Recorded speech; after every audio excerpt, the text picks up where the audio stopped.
నమస్తే welcome to dot news నేను అనుష. ఎన్నికల్లో రాజకీయ కుటుంబాలు బరిలో దిగడం మామూలే. దశాబ్దాలుగా రాజకీయాల్లోనే ఉన్న కుటుంబాల నుంచి అనేక మంది ఎన్నికల్లో పోటీ పడుతూ ఉంటారు. ఈ విషయంలో ఏ పార్టీ అతీతం కాదు.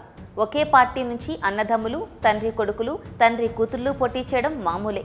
అదేవిధంగా రక్త సంబంధికులు అయినా వేర్వేరు పార్టీల నుంచి పోటీ చేస్తూ ఉంటారు. ఇందులో నిజంగా ప్రత్యర్థులు ఉండవచ్చు, లేదా లాలూచీ కుస్తీ కూడా ఉండొచ్చు. ఇలా ఎవరెవరు ఏ పార్టీల నుంచి పోటీ చేస్తున్నారో చూద్దాం. తెలుగుదేశం అధ్యక్షుడు నారా చంద్రబాబు నాయుడుతో సహా ఆయన కుటుంబం, నందమూరి కుటుంబానికి చెందిన వారు మొత్తం 5గురు తాజా ఎన్నికల్లో పోటీ చేస్తున్నారు. ఇందులో 4 టీడీపీ నుంచి, ఎన్టీఆర్ కుమార్తె దగ్గుబాటి పురంధేశ్వరి బీజేపీ నుంచి బరిలో దిగారు.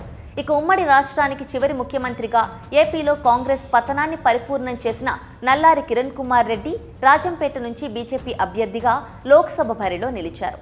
చంద్రబాబుతో అత్యంత సన్నిహితంగా ఉన్న కారణంగా ఆయన టీడీపీ నుంచే పోటీ చేస్తారని భావించారు.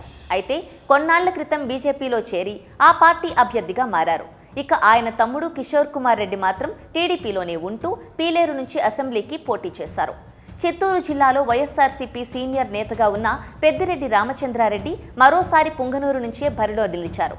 ఆయన తమ్ముడు ద్వారకానాథ్ రెడ్డి వైఎస్ఆర్సీపీ నుంచే తంబలపల్లి నియోజకవర్గంలో అసెంబ్లీకి పోటీ చేశారు. పెద్దిరెడ్డి కుమారుడు రాజంపేట సిట్టింగ్ ఎంపీగా ఉన్న మిథున్ రెడ్డి మరోసారి అక్కడి నుంచి లోక్సభ బరిలో నిలిచారు. ఇక చిత్తూరు జిల్లాలోని మరో సీనియర్ నాయకుడు చెవిరెడ్డి భాస్కర్ రెడ్డి ఇంతకుముందు చంద్రగిరి ఎమ్మెల్యేగా ఉన్నారు. ఇప్పుడు అక్కడి నుంచి ఆయన తనయుడు మోహిత్ రెడ్డి ఎమ్మెల్యేగా పోటీ చేశారు. భాస్కర్ రెడ్డి ఒంగోలు నుంచి ఎంపీగా బరిలో నిలిచారు. వైఎస్ జగన్ కేబినెట్లో డిప్యూటీ సీఎంగా ఉన్న బూడి ముత్యాల నాయుడు ప్రస్తుతం అనకాపల్లి జిల్లా మాడుగుల నియోజకవర్గానికి ప్రాతినిధ్యం వహిస్తున్నారు. ఇప్పుడు ఆయన అనకాపల్లి నుంచి ఎంపీగా పోటీ చేస్తుండగా ఆయన కుమార్తె అనురాధ మాడుగుల నుంచి అసెంబ్లీకి పోటీ చేశారు. జగన్ ప్రభుత్వంలో మంత్రిగా ఉన్న శ్రీకాకుళం జిల్లాకు చెందిన ధర్మాన ప్రసాదరావు శ్రీకాకుళం నుంచి, ఆయన సోదరుడు మాజీ మంత్రి కృష్ణదాస్ నరసన్నపేట నుంచి అసెంబ్లీ బరిలో నిలిచారు. ఇక ఉత్తరాంధ్రలో సీనియర్ నాయకుడు వైఎస్ జగన్ కేబినెట్లో మంత్రి అయిన బొత్స సత్యనారాయణ తన నియోజకవర్గం చీపురుపల్లిలోనే పోటీ చేశారు. ఆయన సతీమణి బొత్స ఝాన్సీ విశాఖ నుంచి ఎంపీగా పోటీ చేశారు.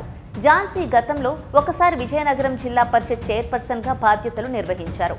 గతంలో బొబ్బిలి నుంచి ఒకసారి, విజయనగరం నుంచి మరోసారి ఎంపీగా విజయం సాధించారు.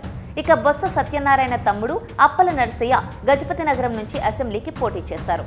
పశ్చిమ గోదావరి జిల్లా తణుకు నుంచి ఎన్నికై రాష్ట్ర మంత్రిగా పనిచేస్తున్న కారుమూరి నాగేశ్వరరావు మరోసారి అక్కడి నుంచే అసెంబ్లీకి పోటీ పడుతున్నారు. ఆయన కుమారుడు ఏలూరు నుంచి ఎంపీగా బరిలో నిలిచారు. ఇంకా అనేక మంది అన్నదమ్ములు ఎన్నికల్లో పోటీ పడుతున్నారు. తిరుపతి ఎమ్మెల్యే భూమన కరుణాకర్ రెడ్డి ఈసారి తాను పోటీ చేయకుండా తనయుడు అభినయ్ రెడ్డితో తిరుపతి నుంచి పోటీ చేయిస్తున్నారు.